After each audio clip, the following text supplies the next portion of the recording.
Welcome to this very special edition of the KAJ Masterclass. And today on Business and Money, we are joined by Dr. Desiree Williams. She is a healthcare leader, author, and leadership speaker. Helps leaders build stronger workplace cultures through emotional intelligence, communication, and human centered leadership. We'll talk about what leaders say versus what teams hears, and we'll learn from her practical strategies for leading through change without losing your team and how to become more intentional about emotional impact of your words. Welcome to the show, Desiree. Good morning for me on my side of the world. Good morning to you and to your listeners. Thank you so much, KJ. I appreciate you for having me on. Welcome to the show. Welcome to India in this online form, Dr. Desiree. And I'm sure not just in India, but a lot of people across the globe will benefit from what we are going to talk right now. We'll talk about what leaders say versus what teams hear, and we'll talk about much more. But before that, let's talk a bit about your journey, your background, so that the audience knows who they are listening to. Absolutely. So, as a person with over 25 years of leadership experience, I've definitely learned a few things about what leaders say and how that team interprets what was said. And I started not a traditional path in healthcare. I have worked probably every aspect of healthcare that you could do, from the front desk to billing to phlebotomy and just all throughout the healthcare spectrum before landing into a role of leadership. And what I've learned along the way is that what leaders say and how we interpret it is very different.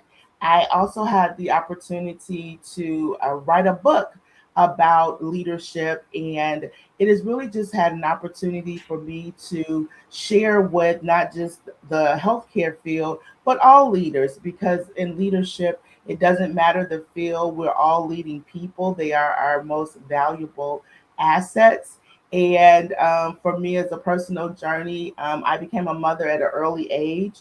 And I think that experience actually gave me the opportunity to understand that the world is bigger than me, and that I have to be from lead from an opportunity of serving. And so I think that being a mom at an early age really kind of lent itself to me being able to sit in a seat of service, because I had to service not just myself but my daughter at the time. So I that's a little bit of just about me and my leadership journey, and how I got started, and how I really understood at an early age what it meant to be a leader, what it meant to understand that it's not all about me. Absolutely, Dr. Desiree. So I want to understand what is it that are you want to tell the world with what you are saying, with what you are doing. We know it's about leadership and employees, but I want to understand from you the deeper meaning that you want to, spread with what you are with your work, with your words. Yeah, thank you so much. Great leadway. I definitely want to have people and leaders understand that there's one big misconception in leadership, is that results and relationships compete with one another. So as leaders, we're very focused on the numbers, on the metrics, on the outcomes, but we tend to lose the human centered portion of how the work is actually done. And what I would love to teach a master class on is how to go back and grab the folks that's the boots on the ground, the people that's actually doing the work, those that are focused on moving the organization forward. And when you think about it, there's this culture of people, culture, and strategy. If we don't have an opportunity for the leader to lead the people, to form the culture, and then complete the strategy, we'll never succeed. We'll never win. We'll never meet our goals. And I think that that's the important part of it is the leadership impact cycle is what I call it. And it is this opportunity for the people that's driving the performance, building the team and the culture around it, and then we're able to execute the strategy. So that's really the message is don't forget the team, don't forget the people, human people in the middle of everything that we do. Absolutely, absolutely. So, for leaders, why is it that their own team is not listening to them clearly? Why is it that leaders who were once clear suddenly start becoming unclear to their own teams? Help us understand. Means, is it about trust? Is it about something else? Or is it about the leadership? Or is it about the whole company itself?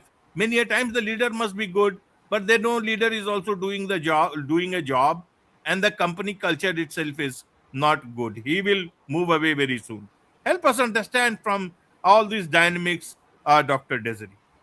Yeah, that's a great question. So it really becomes the pressure of the metric. So as the leader, we see the bigger picture. We know that this is the metric, this is the goal, this is the expectation from the board of directors, from the C suite, from your director, from your one up. And I think that leaders get really bogged down by the fact that they know that they need to meet the metric by any means necessary because that's what they will be graded on.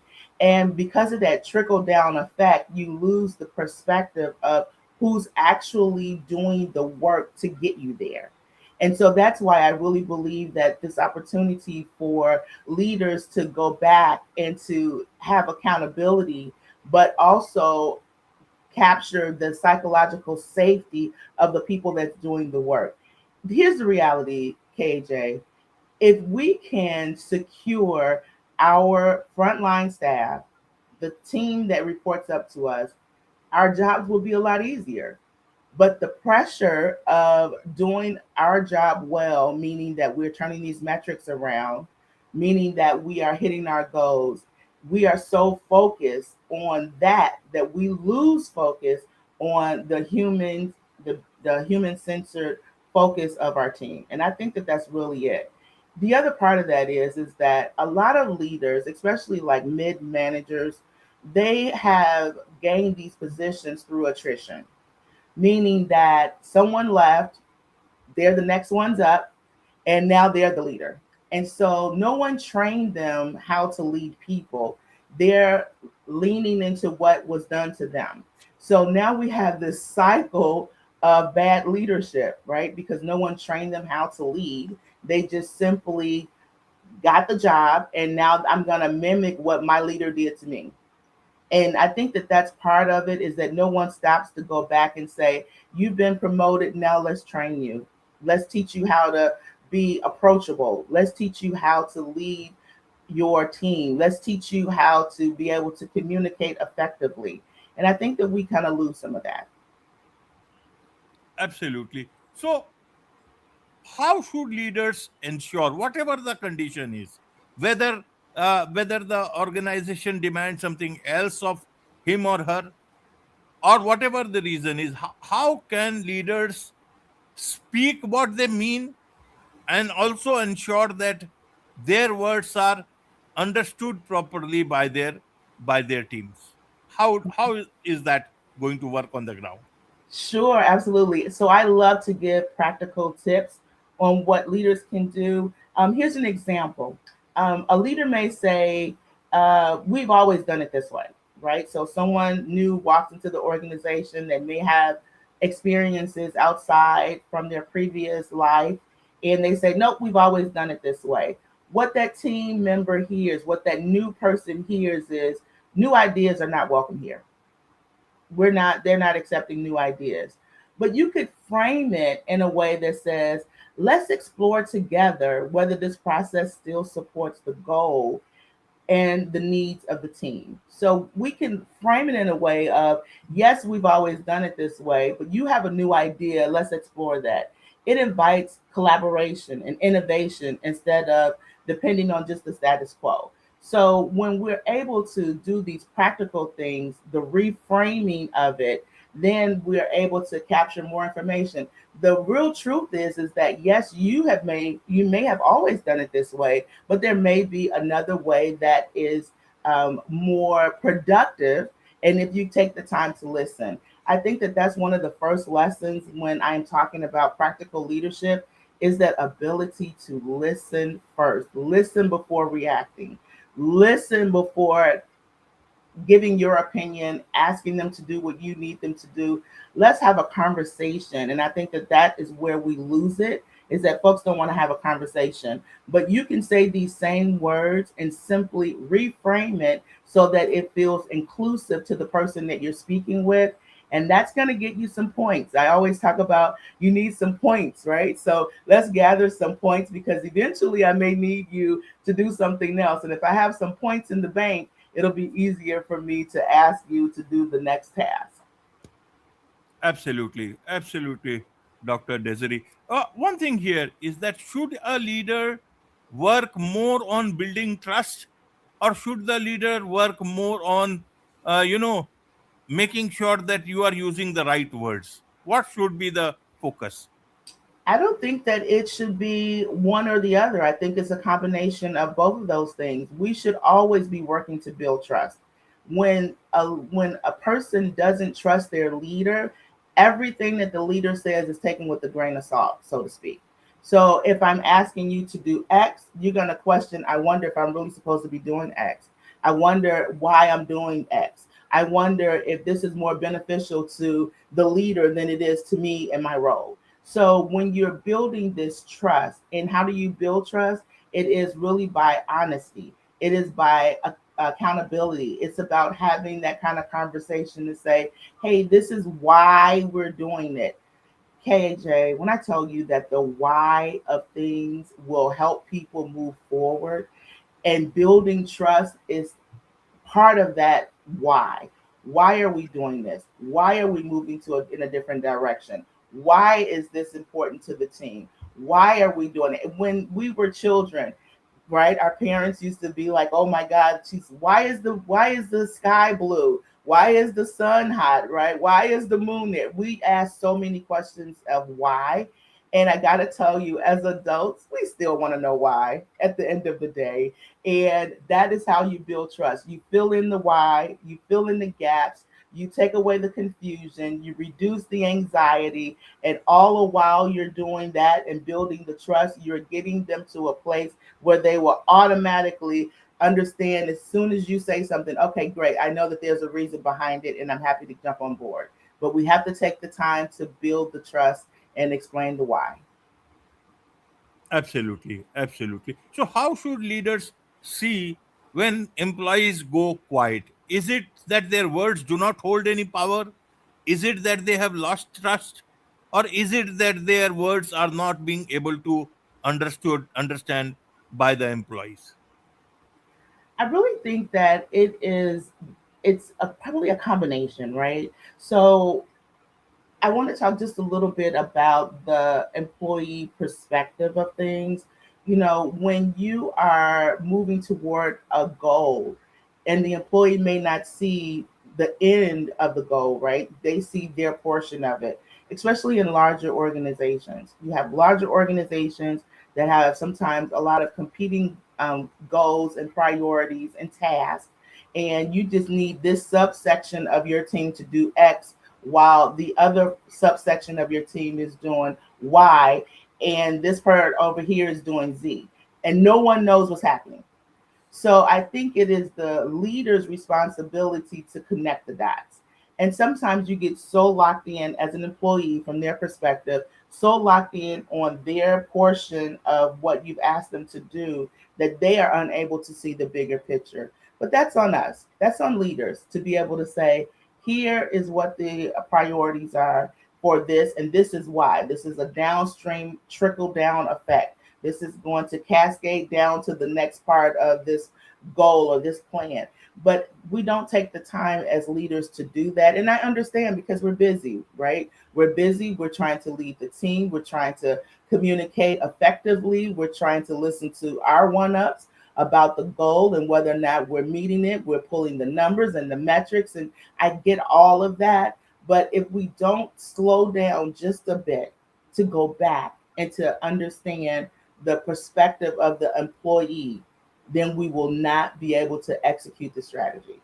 It really truly is people, culture, strategy. Right, right. So for the employee, how should they view all this situation all along?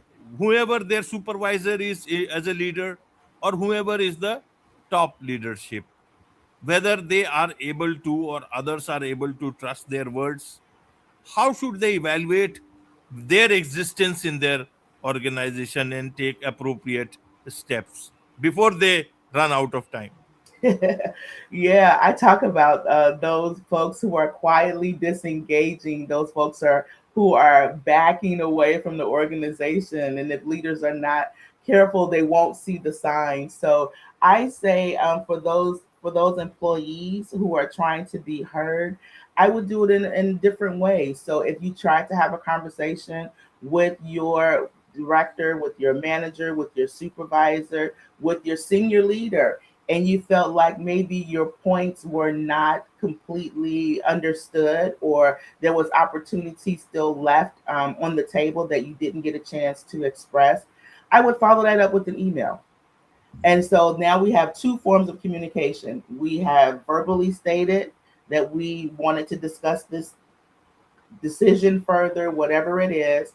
And then we have a follow up email that says, hey, we'd like to be able to talk more about this, right? See if we can schedule a meeting with them. These are all of the things. And as leaders, please listen to me. When you have someone that's doing these things, if you don't catch them now, they are going to head toward the door because these are usually your high performers and they want to be able to understand the process to do their jobs well. And if they feel like they are not heard, is when they start to quietly disengage and they will stop offering their feedback, stop participating in meetings. So if you have a person and they're asking you questions and maybe you don't have time in that moment and they follow up with an email, then you know at this point these steps are increasing and they want to communicate with you and you want to go ahead and do that before all communication stops and you'll look around and your great people will be gone. Absolutely. One last question for you, Dr. Desiree, is that those who people who own such organizations, either they are, mid-level organizations, smaller or larger organizations, and they are looking at it from a distance. Some people Yeah. leave those people who are, not bothered about the toxic culture and all, but those people who are genuinely interested in the growth of the organization and employees, when they see a situation like this, leaders speaking, employees going silent, how should they look at it? How should they rectify it? Yeah, I think that that's a great question, right? You do have these different layers of leadership. And so for the ones, it's a trust all the way up the chain. So for my supervisors who report to manager, so the team reports to the supervisor reports to the manager reports to the director reports to maybe the C suite, right? So it's trust all the way through the entire process. I have to trust all the way from the employee saying, hey, this is not working for us. This is not, we can't seem to get this to work and we don't know what to do next. And then that supervisor then trusting the manager. Hey, manager, this is not working. This is what they're saying. And by the time we get to the C suite, they are so focused on just the metrics and the outcome at that point because that's what they have. They don't have that day to day interaction with the employees. So it really depends on the trust value from the beginning of the process, meaning the employee, to the C suite.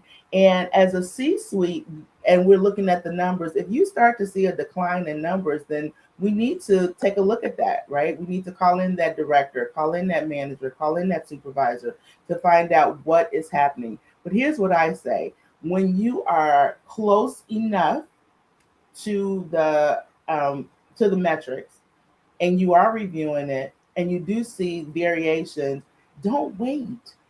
Don't wait to say, well, it'll get better. Reach out, because you should have been building trust the entire time. You only need the director. If you're the C suite, you just need the director to trust you, right? And if you're the director, you need the manager to trust you.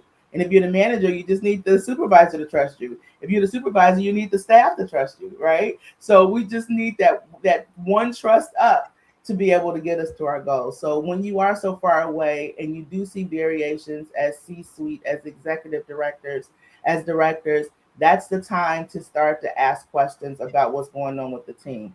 The other thing I'll say really quickly, because I know we're right at time here, is that I have a Lean Six Sigma black belt, and there's this opportunity called the Gemba Walk, and that's where you go see for yourself. This is where the real work happens, and I encourage that all the time with my leaders. Don't take their word for it. Go and see. Come out of your office, go to where the work is happening, go on the floor. That's where you learn. That's where you see firsthand what's really happening with your team. And when you do that and they see you on the floor where the work is happening, you are gaining trust points. Absolutely, absolutely. There's so much to learn about all this from you.